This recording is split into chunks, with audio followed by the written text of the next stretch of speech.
this week is Jesse's topic. We're actually answering some questions that people had specifically for us, some general questions that people had for the girls, and then giving some advice to people. So first, I'm going to go through the questions that we can choose from. I think this is the most important question, which is, of all the characters in True Blood, who would you marry, kill, and fuck? I would kill Bill. I would give him the true death. Let's just get rid of him. And I would both marry and fuck Eric. What is too thin, and more importantly, what is too big? Like, I went to fat camp when I was 12. There was this girl there who was from France who was literally like 100 pounds. She was small, but in her country, she was fat. She was considered fat. And that blew my mind. Our culture and the media has a lot to do with what we consider big and small. But you know, I think that as long as you are healthy, I think as long as you are able to be mobile, to me, I think within those parameters, I don't think there is a too big or too small. I feel like there's so many different body types that you can't say this is what a real woman looks like. Who is your favorite Disney princess? Ariel, because I was convinced I was Ariel. It's actually a tie. It's a tie between Ariel and Belle, because Belle, you know, she was literate, which I enjoyed. Let's be honest, in Little Mermaid, I was not rooting for Ariel. I was totally rooting for Ursula, because Ursula was a bad bitch. And when she turned human, I was like, who even would look at Ariel? Come on. So I have specific questions that were sent for me. Number one, when did you get so much confidence in yourself? Was it a particular profound moment? Every day kind of feels like I'm just figuring out who I am. I feel like it's just a constant progression, hopefully forward. For me, I think what's really helped in making me at all confident about who I am is just surrounding myself with really good people.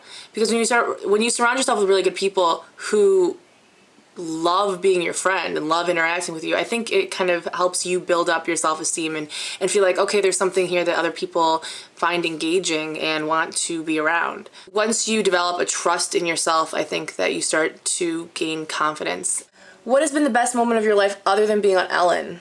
I would say maybe my CD release, for my first CD. I think that was a pretty cool moment. I would say Shan's wedding and getting to meet the other Project Life Size girls. I would say my best friend's wedding. I would say today, meeting her baby. Do you actually like Friday by Rebecca Black, or are you just standing up for her because you want to? I don't like the song Friday by Rebecca Black. I think every once in a while there needs to be some common sense talked into people and reminded of the fact that it's okay to say that you don't like something. It's okay to say that you hate something, that it's horrible, whatever, but you should always remember that your opinion is not the opinion of everyone. Also, I think it's important to remember that there's a difference between having a negative opinion of something and being a bully, and when you start telling people like to kill themselves and that, I just don't deal with that well.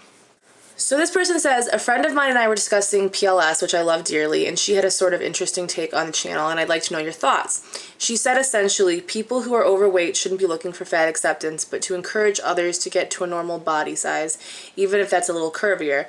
But to get to a place that's not considered obese, because that's not healthy, and you shouldn't accept yourself at that weight. You should work towards becoming a healthier size. It's more for me about self-acceptance and acceptance as a human being. Like, I want you to accept the fact that I'm fat the way that you accept the fact that I have an unhealthy obsession with Alexander Skarsgård, or that I bite my nails, or that I like the color blue. It's something that can change, and it's something that I may or may not want to change for various reasons, but it's something that is a part of me. It's not something that 24 hours a day I think about, I constantly am dealing with, because I live a life. I live a very full life, and I understand that, you know, it's about being healthy. And I think that everyone struggles with being healthy, but not everyone has to kind of be ridiculed for that or made a mockery of, because they have the luck of not carrying so much extra weight. And I don't like the idea that fat equals ugly, or fat equals unintelligent, or fat equals unfortunate. I think that there's just a respect that people tend to forget about when they're dealing with someone who's overweight, because they look at someone who's big and they think, oh, well, you made this choice. You don't know me, and you don't know why I'm bigger or how I feel about that. I don't think that every fat person lives in shame, and I don't think that they should be made to feel like that. Those are some of my thoughts. I will talk to you girls next week, and I hope you all have a great week. Talk to you soon. Bye.